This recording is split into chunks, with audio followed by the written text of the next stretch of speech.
What's up, fam? Stefan Solea, Weaid music.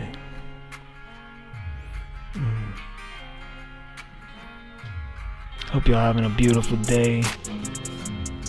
I'm gonna check in with the world, send some love and inspiration out to the world today.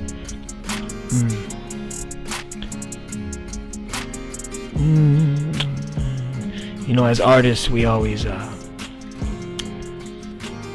we have to find that reason to keep pushing, and you know, some days are harder than others, and sometimes it's just hard to get going.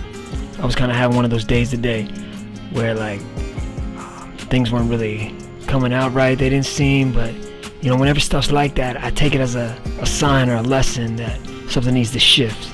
You know, my thinking needs to shift, my approach might need to shift, you know, my outlook needs to shift. And usually it's because we get on a thought loop, you know, and start thinking something's out of reach, or something isn't the way it's supposed to be, or you know, we think we don't have something that we need. That's when we need to remind ourselves that everything we need is inside of us, and we have everything that we need.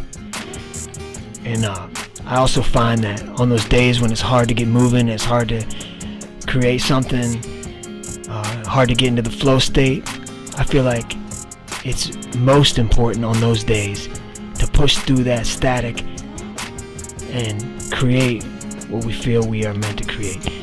And on those days when we feel like we can't find it, when we do push and break through, it's a lot more rewarding. And you know, I already feel like so much better just because I pushed through that static a bit. You know, I felt like I was being like restricted by my inspiration or my thoughts, and that's what all the discipline is for in those times. It's like when you build that inner strength, it's like nothing can affect you no more. It doesn't matter, you know, any circumstance you're going through. It's like, because when you know who you are and you know what you're meant to do, once you decided, you've already won. So just let this be a reminder to anybody out there, you know, if you feel like you got a wall in front of you that you got to get over, you just got to go right through that motherfucker.